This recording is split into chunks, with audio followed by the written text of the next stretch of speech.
Ever since Charles Oliveira got knocked out, I've been doing some soul searching, okay? I just booked a flight to India and I was about to go join a Buddhist monastery and live the rest of my life as a monk in the mountains, isolated from the rest of society, when I remembered that it's actually Derrick Lewis fight week and I have to make videos talking about that. So Tony Has Died, will be breaking down the top 10 knockout artists in UFC history.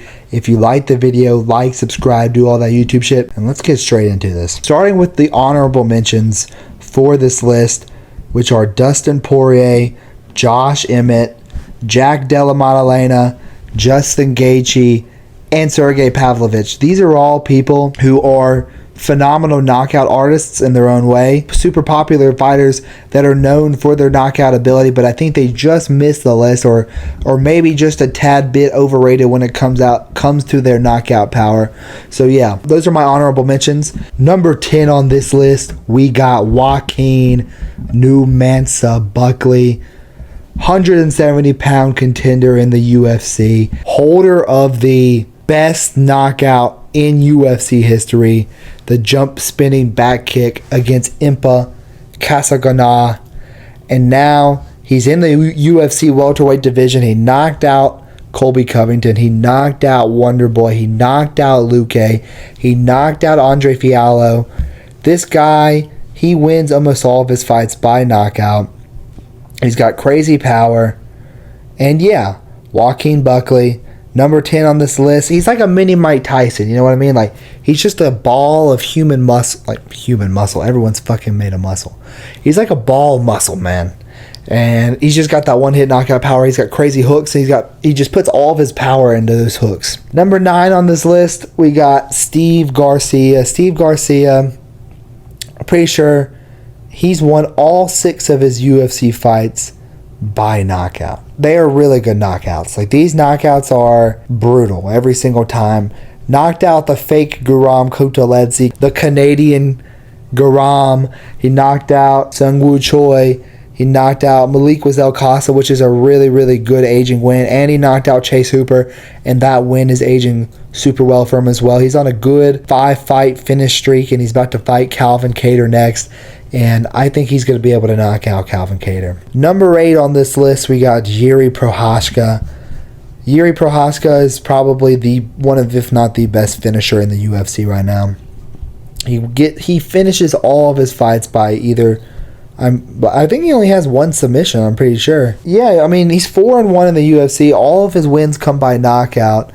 He has he has got one submission to Glover. But even when he was in Ryzen, he only went to decision once. This guy's knockouts are crazy is the point I'm trying to make, bro. Knocked out Volkan Oezdemir brutally. Knocked out Dominic Reyes in one of the best KOs of all time. Spinning elbow. Submitted Glover. Knocked out Rakic, and then knocked out Jamal Hill. The only reason he's not like higher on the list, I think that he gets a couple of like TKOs in some of his fights. Like, some of his fights, they aren't just like out cold knockouts. Number 7 on this list, we got Lord Gene Silva. 12 wins by knockout. 4 of his wins in the UFC have come by knockout. He has one submission over Bryce Mitchell. Beat the fuck out of Drew Dober. He knocked out Charles Jourdain with an uppercut. Nobody had ever knocked out Charles Jourdain up to that point. Knocked out Weston Wilson.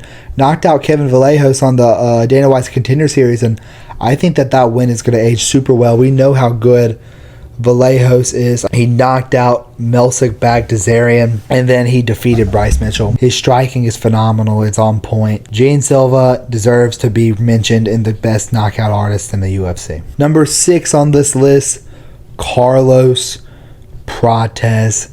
I mean, when this guy Carlos Prates connects with people, they go out bad. Like, I don't think you guys understand how good of a knockout artist Carlos Prates is. He absolutely colded Trevin Giles out badly. Like, Trevin Giles was left unconscious for like a minute after Carlos Prates hit him.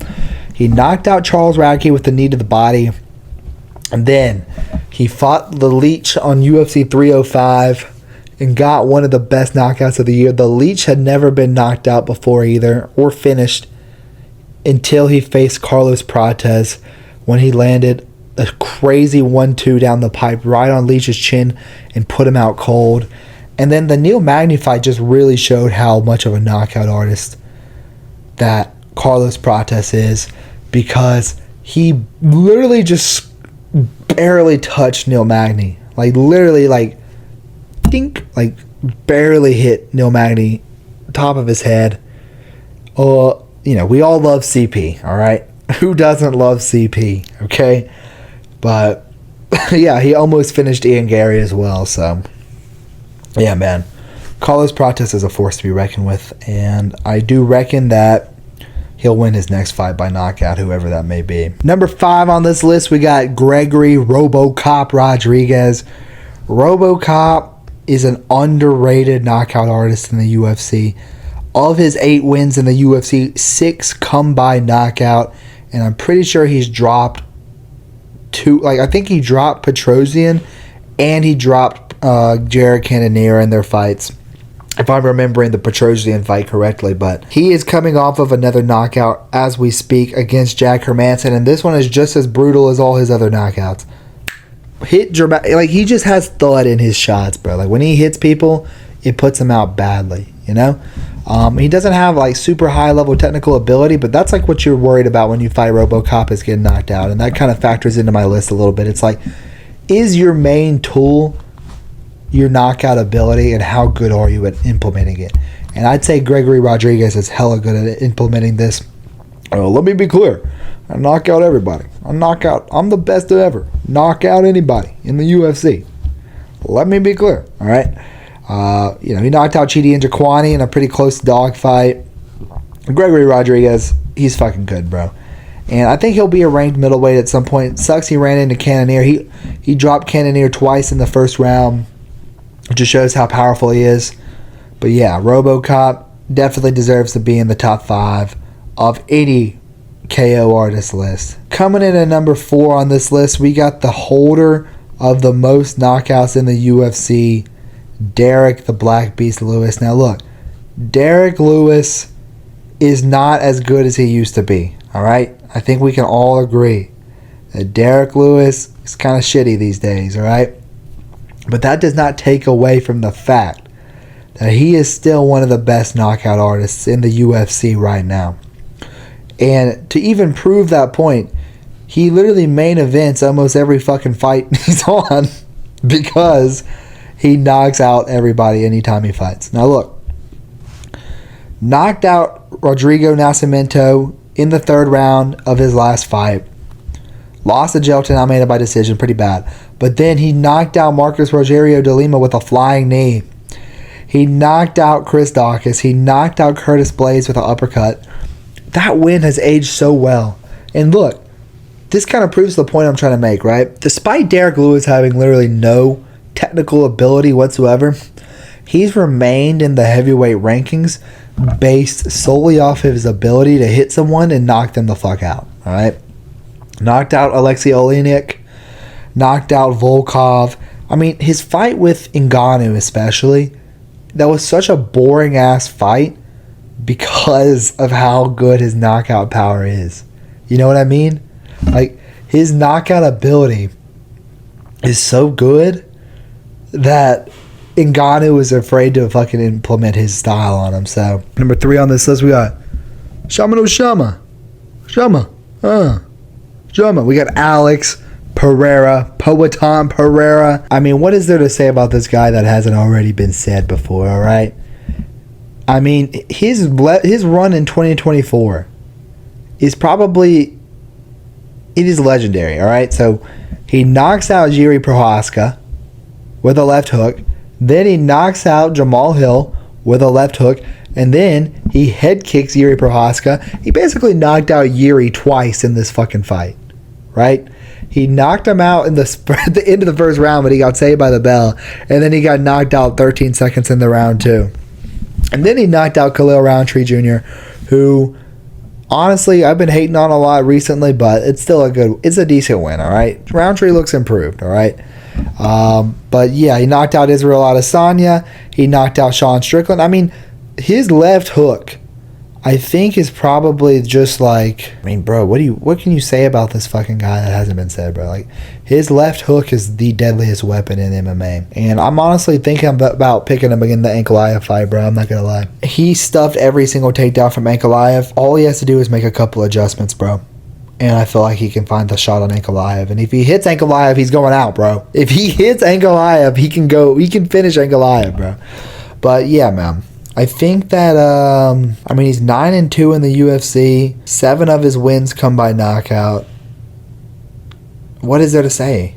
What is there to say? He kind of fell off a little bit, but I'm still on the Pereira hype train. I still think he can do it. Number 2 on this list, we got Tom Aspinall. No nickname needed. You ever been knocked out by an MMA fighter? What would it take? Tom Aspinall, when he hits people, they go out. Like that, bro. He is the fastest heavyweight we have ever seen.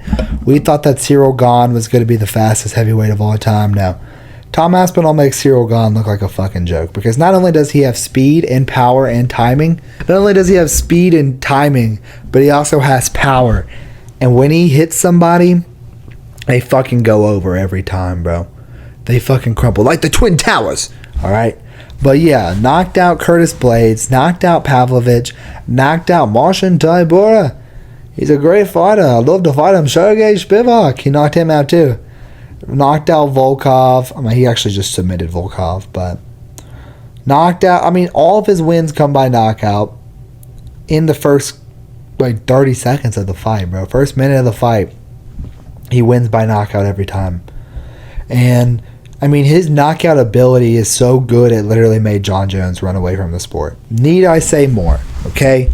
Tom Aspinall is such a good KO artist that he literally made Jon Jones retire because of his ability to knock people out cold. Need I say more? Need I say more? But I will. I will say more. He has the shortest average fight time in UFC history with anyone that has over 5 fights. And he is the undisputed heavyweight champion of the world. So, for that reason, we got to push championship caliber people a little bit higher. I know I put Jiri kind of lower, but Tom Aspinall deserves to be up here, bro. Number 2 on this list, Tom Aspinall. And number 1 on this list, to absolutely nobody's surprise, Ilia, El Matador, Topuria. It makes me sick to my stomach to see what he did to Charles Oliveira. What he did to Max Holloway. Max Holloway had never been knocked out in the entire history of the UFC. He has been in the UFC for fucking 15 years.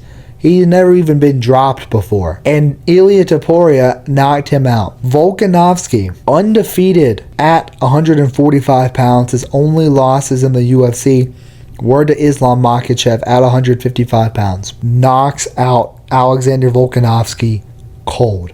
The 3 best fights in a row to have on your legacy, bro. That's the best 3-fight win streak of all time. No doubt.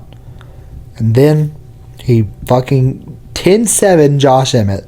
He scored one of the only 10-7 rounds in UFC history. Dropped Josh Emmett 3 times in 1 round. Choked out Bryce Mitchell. Knocked out Jai Herbert. Knocked out Ryan Hall. Knocked out Damon Jackson. How fucking good is Yusuf Zalal, mate? But yeah, Yusuf Zalal is low-key the GOAT. But no. Even with Tom Aspinall, he'll hit people and they'll still be semi-conscious and then he'll finish them with ground and pound. Or like Alex Pereira, when he hits people, they'll be very confused and then he'll finish them off with some ground and pound. No. None of that shit, bro. He throws follow-up strikes, but they're completely unnecessary every time. Like, he threw follow-up strikes on Volk and Max and Olives. He didn't need to. When he hits people, they go out cold, man, every time. So, for that reason, Ilia Topuria is number 1 on this list. If you like the video, like, subscribe, do all that YouTube shit. Thank you guys so much for watching the video, and I will catch you guys in the next one. Peace.